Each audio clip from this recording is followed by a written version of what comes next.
एवं समन्वयक रहे। आपने शंकराचार्य प्रोफेशनल यूनिवर्सिटी के आप कुलपति भी रहे। आपने न सिर्फ भारत में बल्कि जर्मनी, फ्रांस, इटली, अमेरिका आदि देशों में भी हिंदी का परचम लहराया है। आपने अमेरिका में आयोजित विश्व हिंदी सम्मेलन 2007 में भारत सरकार का प्रतिनिधित्व किया। आप साथी और कर्मभूमि के संपादक एवं प्रेमचंद साहित्य संस्थान के निदेशक भी हैं। आपको मॉरिशस के राष्ट्रपति द्वारा विश्व भोजपुरी सम्मान 2014, शब्दम सम्मान 2017, सुखदेव सिंह स्मृति कबीर विवेक सम्मान 2019, कैरेक्टर ट्री सम्मान 2022 और नागरी भूषण सम्मान 2022, ऐसे ना जाने कितने सम्मान आपको प्राप्त हो चुके हैं। आपके वर्क और अचीवमेंट को इतने सीमित शब्दों में और इतने सीमित समय में बताना मेरे लिए चैलेंज है, तो इसलिए अभी हम सभी चाहते हैं कि आप यहाँ आएँ और हम सभी आपको सुनना चाहते हैं। सदानंद शाही सर।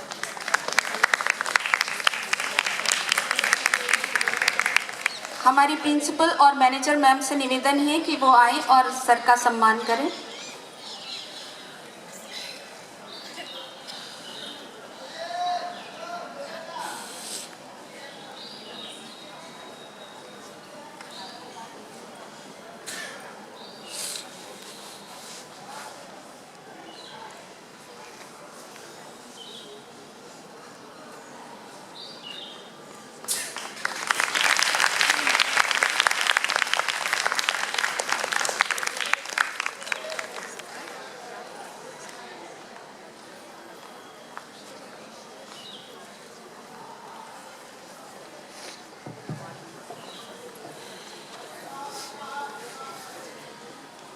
काशी हिंदू विश्वविद्यालय के अध्यापक के रूप में जब मैं बसंत कन्या महाविद्यालय में आता हूं तो सिर झुका के आता हूं, कबीरदास को याद करते हुए कि कबीरा यह घर प्रेम का, खाला का घर ना है, शीश उतारे भुई धरे तब पैसे घर में आए।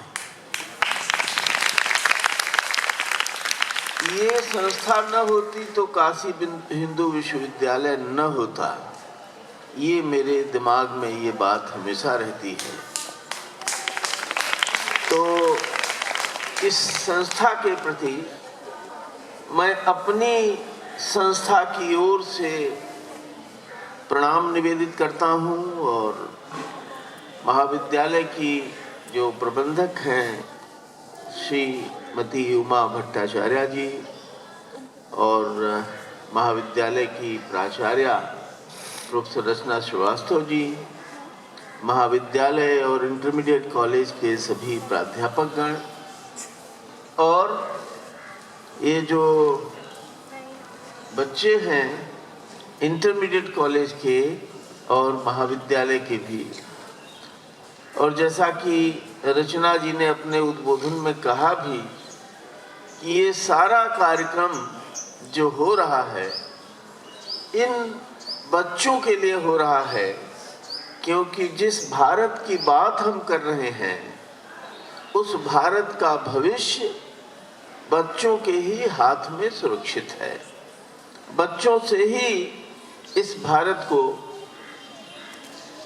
का जो मुस्तकबिल है, जो भारत का भविष्य है, उसको संवारने की जिम्मेदारी इन बच्चों के ही हाथ में है। तो आप सबको प्रणाम करते हुए मैं कुछ बातें कहना चाहता हूँ। गणतंत्र दिवस, हम 75वां गणतंत्र दिवस मना रहे हैं। आज ही के दिन हमने संविधान को अंगीकार किया। मैं सबसे पहले, हालांकि मैं इस विषय की विशेषज्ञ तो प्रोफेसर रचना श्रीवास्तव जी हैं और उन्होंने बहुत अच्छी बातें अपने वक्तव्य में कही। मैं एक बार आपके सामने संविधान की जो उद्देशिका है वो पढ़ देना चाहता हूं और मैं सबसे अनुरोध करूंगा कि इसे ध्यान से सुने। हम भारत के लोग भारत को एक संपूर्ण प्रभुत्व संपन्न समाजवादी पंथ निरपेक्ष लोकतंत्रात्मक गणराज्य बनाने के लिए तथा उसमें समस्त नागरिकों को सामाजिक, आर्थिक और राजनीतिक न्याय, विचार, अभिव्यक्ति, विश्वास, धर्म और उपासना की स्वतंत्रता, प्रतिष्ठा और अवसर की समता प्राप्त करने के लिए उन सब में व्यक्ति की गरिमा और राष्ट्र की एकता और अखंडता सुनिश्चित करने वाली बंधुता बढ़ाने के लिए दृढ़ संकल्प होकर अपनी इस संविधान सभा में एतद् द्वारा इस संविधान को अंगीकृत, अधिनियमित और आत्मार्पित करते हैं। ये उद्देशिका मैंने इसलिए पढ़ी कि रचना जी ने अपने उद्बोधन में इशारा किया कि भारत का संविधान पहला संविधान है जिसने एक साथ सबको बराबरी का अधिकार दिया। हम सब जानते हैं कि इंग्लैंड में स्त्रियों को मताधिकार देने के लिए कितनी लंबी लड़ाई लड़ी गई। हमारे यहाँ अलग से इसकी कोई लड़ाई नहीं लड़ी गई और पहले दिन से संविधान ने स्त्रियों को और समाज के वंचित और कमजोर से कमजोर प्रतिनिधि को भी बराबरी का अधिकार दिया। और ये सारा अधिकार, उसकी कुंजी संविधान की उद्देशिका में है। कई बार चर्चा होती है और बात की जाती है कि ये जो संविधान है, इसकी जो शब्दावली हमने अलग अलग देशों के संविधान से ली हुई है, लेकिन मुझे लगता है उद्देशिका को पढ़ते हुए कि ये जो उद्देशिका का निर्माण हुआ है, शब्दावली कहीं से ली गई हो, इसकी जो आत्मा है वह आत्मा भारत के आकाश पर हजार वर्षों से जो बादल उमड़ घुमड़ रहे थे उनकी अभिव्यक्ति करती है यह उद्देशिका। जब मैं 1000 वर्ष की बात कर रहा हूं तो गोरखनाथ ने जो एक सामान्य लोगों को शक्ति संपन्न बनाने का एक तरीका ढूंढा था, जिसको कबीर ने आगे बढ़ाया, जिसको रैदास ने आगे बढ़ाया, जिसको तुलसीदास ने आगे बढ़ाया, जिसको महात्मा गांधी ने आगे बढ़ाया। संतों की जो 1000 वर्षों की परंपरा है और उन्होंने वैकल्पिक समाज की एक अवधारणा जो बनाई थी, उस अवधारणा को हमारा ये संविधान की उद्देशिका, ये संविधान का जो प्रियम्बल है, वह उसको अभिव्यक्त करता है। शुरू जब हम करते हैं हम भारत के लोग, तो कई बार अमेरिकी संविधान को याद किया जाता है, लेकिन ध्यान देना चाहिए कि अमेरिकी संविधान में हम अमेरिकी राज्यों के लोग से वाक्य शुरू होता है। यानी जो जिन 13 राज्यों को मिलाकर के संयुक्त राज्य अमेरिका बना, उन राज्यों की अलग अलग आइडेंटिटी भी उसमें बनाई गई है। लेकिन जब हम भारत का संविधान शुरू होता है तो हम भारत के लोग कश्मीर से कन्याकुमारी तक, आसाम से गुजरात तक, भारत का जो भी नागरिक है उस नागरिक को हमारा संविधान शक्ति प्रदान करता है, संरक्षण प्रदान करता है, अभिभावकत्व देता है। इसी तरह स्वतंत्रता, समानता और बंधुत्व की बात जो की जाती है तो हम कहते हैं कि ये तो फ्रेंच रिवॉल्यूशन से आया। मुझे जस्टिस भगवती का एक उद्धरण मैं आपके सामने पढ़ना चाहता हूं। उन्होंने कहा है कि ये जो मूल अधिकारों की चर्चा रचना जी ने अपने वक्तव्य में की, जो संविधान के में दिए गए मूल अधिकार हैं, उनके बारे में जस्टिस भगवती का कहना है कि ये मूल अधिकार वैदिक काल से इस देश के लोगों द्वारा सजोए आधारभूत मूल्यों का निरूपण करते हैं और व्यक्ति की गरिमा की रक्षा करने तथा ऐसी दशाएं उत्पन्न करने के लिए उपयुक्त हैं जिनमें प्रत्येक मानव अपने व्यक्तित्व का संपूर्ण विकास कर सके।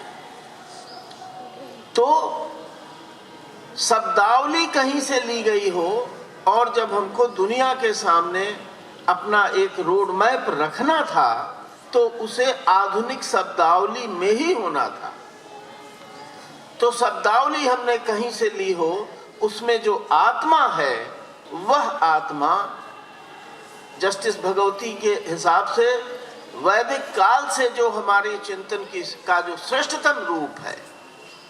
और मैं तो देख रहा हूं कि कबीर से गोरखनाथ से लेकर के ये जो 1000 वर्षों का संत कवियों का इतिहास है, उन्होंने वैकल्पिक समाज की जो अवधारणा प्रस्तुत की है, उसके सारे मूलभूत तत्व हमारे संविधान में शामिल हैं। स्वतंत्रता, समानता, बंधुत्व।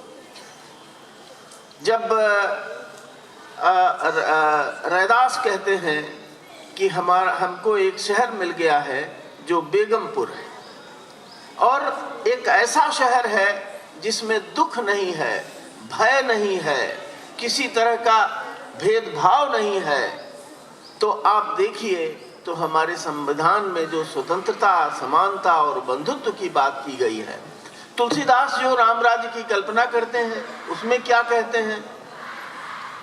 सब नर करहि परस्पर प्रीति और बैर न कर काहू सम कोई, राम प्रताप विषमता खोई। कोई किसी से बैर नहीं करता, सब एक दूसरे से प्रेम करते हैं। और जो हम समता कह रहे हैं, तुलसीदास कह रहे हैं कि राम के प्रताप से समाज के सभी लोगों में जो विषमता थी वो मिट गई है और सब एक दूसरे से प्रेम कर रहे हैं। तो आप जोड़े तो जो टेक्स्ट है संविधान का, उसका संबंध, उसकी आत्मा भारतीय चिंताधारा की 1000 वर्षों की विचार यात्रा से मेल खाती हुई है। हमें इसको इस रूप में भी देखना चाहिए। एक और बात जो मैं संत कवियों की चर्चा कर रहा था, बांग्ला के बड़े कवि हुए हैं, भक्त कवि हुए हैं चंडीदास। चंडीदास ने कहा था, सबर ऊपर मानुषात आभार की छूना। सबसे ऊपर मनुष्य है, मनुष्य से बड़ा कुछ भी नहीं है। भक्ति आंदोलन ने यह मनुष्य की श्रेष्ठता को प्रतिष्ठा दी और हमारे संविधान में जो ये बात कही गई कि व्यक्ति की गरिमा की हम सुरक्षा करेंगे, यह संविधान प्रत्येक व्यक्ति की गरिमा की सुरक्षा करेगा। और आप चंडीदास को याद करिए, और जिस राम की चर्चा हो रही है, वाल्मीकि रामायण में भगवान राम स्वयं कहते हैं कि दैव संपादितो दोषो मानुषेण मया जिता। ये देवताओं का देश है, 33 करोड़ देवता माने जाते हैं। लेकिन राम क्या कहते हैं कि दैव ने जो विपत्तियां हमारे जीवन में उपलब्ध की, देखिए राम का जीवन कितनी विपत्तियों से भरा हुआ है। अभी युवा हुए नहीं कि उन्हें वनवास जाना पड़ा, और राज तिलक होने वाला था, अगले दिन वनवास फिर हो गया उनका। वह सारा युद्ध जीत करके आए और थोड़े दिन बाद पत्नी को वनवास देना पड़ा। तो एक पूरा जीवन राम का जो है कष्ट से, दुख से, संघर्ष से भरा हुआ है। तो राम कहते हैं कि विधाता ने जो हमारे सामने चुनौतियां पेश की, जो बाधाएं पेश की, दैव संपादितो दोषो मानुषेण मयाजिता, तो देवताओं के द्वारा जो दोष दुर्भाग्य हमारे सामने प्रस्तुत किया गया, चुनौतियां पेश की गईं, उसको मुझ मनुष्य द्वारा उन पर विजय प्राप्त किया गया। तो यह कहते हुए राम भी मनुष्य की उसी श्रेष्ठता का आख्यान अपने जीवन में रचते हैं जिसकी बात हमारा संविधान करता है और हमारा भक्ति आंदोलन करता है, हमारे कवि करते हैं। तो संविधान को इस रूप में देखना चाहिए। मैं दो बातें और कहना चाहता हूं। रविन्द्रनाथ टैगोर ऐसे कवि रहे हैं हमारे, जिनकी कविता, गीतांजलि का नाम आपने सुना होगा, जिस पर उनको नोबेल प्राइज मिला था। गीतांजलि ही नहीं, रविन्द्रनाथ टैगोर का पूरा जो साहित्य है, आप देखें तो उसकी आत्मा वही है जो भारत के भक्ति साहित्य की आत्मा है। और गीतांजलि में एक कविता है उनकी जिसमें वो अपने देश को कैसा देखना चाहते हैं।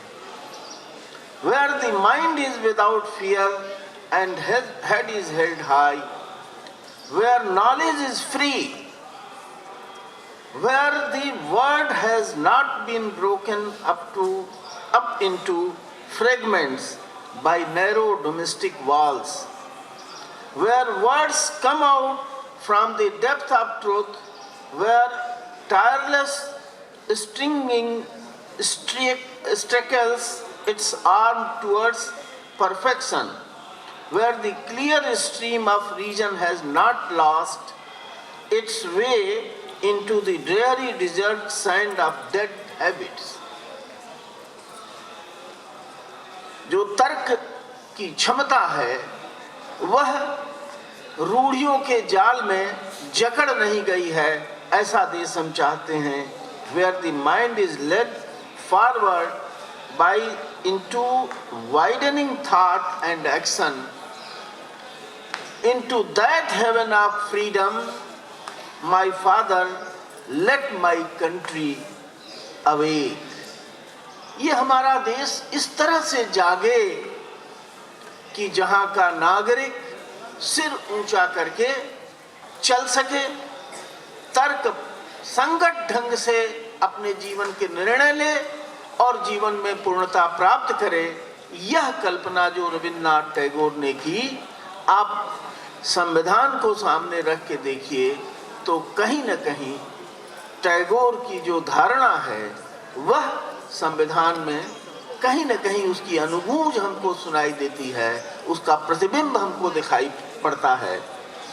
तो ऐसे सुंदर संविधान की रचना के लिए हम अपने पुरखों को के प्रति आज के दिन आभार व्यक्त करते हैं। और एक बात की और मैं इशारा करना चाहता हूं कि भारत और पाकिस्तान, ये दोनों देश लगभग साथ साथ बने और बच्चा बच्चा जानता है कि दुनिया के नक्शे में भारत कहां पहुंचा है और पाकिस्तान कहां पहुंचा है। और उसमें इन दोनों देशों की यात्रा का तुलनात्मक अध्ययन करें तो आप पाएंगे कि भारत ने इतनी ऊंचाइयां इसलिए हासिल की कि भारत को इतना सुंदर संविधान मिला। उस संविधान की वजह से भारत 75 वर्ष से 100 वर्ष की ओर यात्रा कर रहा है और पाकिस्तान तो 25 ही वर्ष में उसके दो हिस्से बट गए थे। और अगर अमेरिकी पैसा और बहुत सारी विश्व राजनीति उसके साथ न हो तो आज भी पाकिस्तान 5 टुकड़े होने के लिए तैयार बैठा है। तो संविधान ये रोल अदा करता है भारत के निर्माण में। मित्रों, आज ही के दिन जब संविधान को हम अंगीकार कर रहे थे तो अंबेडकर ने 2 बातें कही थी। मैं उन बातों की याद दिला करके अपनी बात खत्म करूंगा। अंबेडकर ने एक बात ये कही थी कि आज से हमारा देश एक दुविधाग्रस्त देश में बदल गया है, क्योंकि संविधान बड़े से बड़े व्यक्ति को, मजबूत से मजबूत व्यक्ति को और कमजोर से कमजोर व्यक्ति को बराबरी का मताधिकार देता है। जो सदानंद शाही के वोट की कीमत है, वही कीमत इस देश के सबसे अमीर आदमी के वोट की है। इस देश के सबसे शक्तिशाली आदमी के वोट की वही कीमत है जो इस महाविद्यालय के चतुर्थ श्रेणी कर्मचारी के वोट की कीमत है। संविधान ये व्यवस्था देता है, लेकिन बहुत सारी सामाजिक संस्थाएं ऐसी हैं जो इसमें अवरोध पैदा करती हैं और व्यक्ति के भीतर, मनुष्य और मनुष्य के भीतर अन्यान्य कारणों से भेद पैदा करती हैं। उस भेद को हमें खत्म करना है। विवेकानंद की याद आपको होगी, उन्होंने दुनिया में अद्वैत वेदांत की बात की थी और जिस शिकागो व्याख्यान को हम बहुत उससे याद करते हैं, महत्व दे करके और गर्व करते हुए याद करते हैं, उस शिकागो व्याख्यान में भी जिस बात पर विवेकानंद ने सबसे ज़्यादा जोर दिया था, वो बात थी कि यह जो दूसरा है, दूसरे की जो शख्सियत है, उस शख्सियत के प्रति हमारे हृदय में स्वाभाविक उदारता होनी चाहिए। ये बात विवेकानंद ने कही थी। हमारा जो अद्वैत वेदांत है वह कहता ही है कि ईशावास्यमिदं सर्वं यत् किंचित जगत्यां जगत तेन तत्तेन भुंजी था मां ग्रीधा कस्मिं स्विद्धन। सब ईश्वर का है और सब ईश्वर का है तो सब एक जैसा है। सिय राम मैं सब जग जानी, करहु प्रणाम जोर जुग पाणी, तुलसीदास कहते हैं। तो ये जो संविधान सबको एक अधिकार देता है, एक समान बताता है, उसको हमारा अद्वैत वेदांत और हमारी दार्शनिक प्रणालियां पहले से स्वीकार करती रही। दिक्कत ये हुई कि हमारा जो, विवेकानंद इस बात को बार बार कहते हैं कि हमारी समस्या ये है कि आदर्श हमारे बड़े शानदार हैं, लेकिन जब हम व्यवहार में जाते हैं तो कई बार हमारा व्यवहार उन आदर्शों के ठीक उलट होता है। इसीलिए रचना जी ने कहा कि आज से 26 जनवरी 1950 से हम रूल ऑफ लॉ में बंधे, एक संविधान में बंधे, जिस संविधान ने बताया कि हम सब बराबर हैं, किसी में कोई फर्क नहीं है। अंबेडकर ने दूसरी बात कही थी और वो ज़्यादा आज की तारीख में ज़्यादा महत्वपूर्ण बात है याद करने के लिए। इतना बढ़िया हरा भरा सुंदर परिसर है, इतने अच्छे वृक्ष हैं लगे हुए परिसर में। आप सब जानते हैं कि एक छोटा पौधा भी जब आप लगाते हैं तो छोटे पौधे में भी आपको पानी देना पड़ता है, एक बाड़ खड़ी करनी पड़ती है ताकि बकरी आके उसको चर न जाए, है ना। नहीं तो सरकारी रिकॉर्ड्स में एक दिन में मान लो 1 करोड़ पौधे लगाए गए और 3 दिन बाद जाके देखो तो 1 करोड़ में कितने जीवित मिलते हैं। तो पौधे वही बचते हैं जिनकी हम सुरक्षा करते हैं। अंबेडकर ने कहा कि केवल पौधे ही नहीं, विचारों की भी सुरक्षा करनी पड़ती। जो सद्विचार हैं, जो श्रेष्ठ विचार हैं, जो भारत का विचार है जिस पर हम गर्व करते हैं, जो भारतीय एकता पर गर्व करते हैं, भारत के आदर्शों पर हम गर्व करते हैं, उन विचारों की भी हमें निरंतर रक्षा करनी पड़ेगी, तभी वे सुरक्षित रहेंगे, पुष्पित होंगे, पल्लवित होंगे और हमारे इस विशाल देश को एक सुंदर और महान बनाए रखेंगे। जब हम गणतंत्र दिवस मनाते हैं तो इसलिए मनाते हैं कि हमारे पुरखों ने हमको जो संविधान दिया है और संविधान में भारत की आत्मा को उड़ेल कर जिस तरह रखा है, भारत के आदर्शों को उड़ेल कर जिस तरह रखा है, उन आदर्शों की सुरक्षा करना हमारी जिम्मेदारी है। इस जिम्मेदारी का हम अनुभव करें और संकल्प लें कि संविधान, और गर्व करने के लिए मित्रों जरूरी है कि हम जाने, जब हम जनगण मन गाते हैं या वंदे मातरम कहते हैं तो किसकी अभ्यर्थना करते हैं? सस्य श्यामलाम मातरम, जो हरी भरी भूमि है भारत की, जो हजारों नदियां हैं भारत की, उनसे पैदा होने वाला जो सौंदर्य है भारत का, उससे पैदा होने वाला जो संगीत है भारत का, जो कलकल ध्वनि है भारत की, उनकी अभ्यर्थना हम जनगण मन में करते हैं, हम वंदे मातरम में करते हैं। तो हम अपने देश पर गर्व करने के लिए जरूरी है कि हम अपने देश को जाने, अपने संविधान को जाने और उसकी रक्षा करें।